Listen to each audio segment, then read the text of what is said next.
Notre pressing est ouvert maintenant depuis 1 an et demi. À son ouverture, on avait commencé par dégraisser nos vêtements avec deux systèmes complètement différents, le nettoyage à sec et l'aquanettoyage.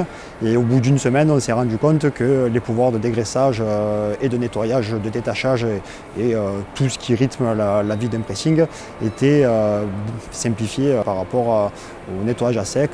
C'est la raison pour laquelle nous avions décidé de sortir la machine de nettoyage à sec et de rester sur un pressing 100% aquanettoyage. Nous avons un retour de la clientèle experte puisque nous sommes sur un site où il y a énormément de bureaux avec les docks qui sont juste en face de nous. Le premier retour de stupéfaction de ces clients-là résulte au fait qu'il n'y a aucune odeur résiduelle sur leurs vêtements. Deuxième fait, c'est que les prix sont identiques. Nous conservons notre grille tarifaire qui n'est pas plus chère du nettoyage à sec à l'aquanettoyage. Il y a juste une symbiose à avoir au niveau des tarifaires sur le retour de la consommation d'eau, consommation électrique, coût de l'entretien de la machine, du nettoyage à sec qui n'est pas du tout négligeable, plus les solvants qu'il y a incorporés à l'intérieur pour pouvoir faire dégraisser nos vêtements. Tout ceci est remplacé chez nous par deux bidons qui font office d'agents lessiviels. Donc la fibre est réellement dégraissée, mais en plus elle est lavée. L'assurance maladie déploie son aide technique et financière pour aider la profession du nettoyage à sec à franchir le cap de la nouvelle réglementation environnementale.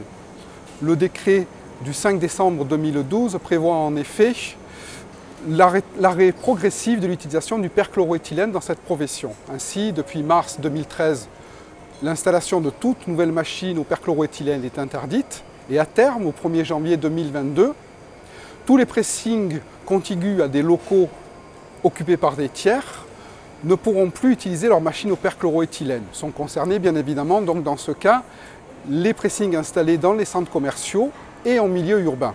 Pourquoi la CARSAT préconise la substitution par l'aquanettoyage? Eh bien pour deux raisons essentielles. La première, c'est que nous n'avons pas encore le recul nécessaire sur les effets sur la santé des salariés des autres solutions alternatives dites aux solvants. Deuxièmement, ces mêmes solvants présentent un risque d'incendie-explosion que la profession n'est pas habituée à gérer puisque le perchloroéthylène utilisé jusque-là est ininflammable.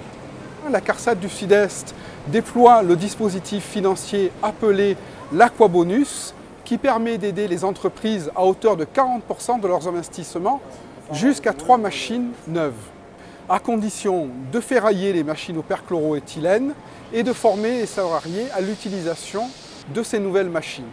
Toutes ces informations sont disponibles sur le site internet de la CARSAT SE.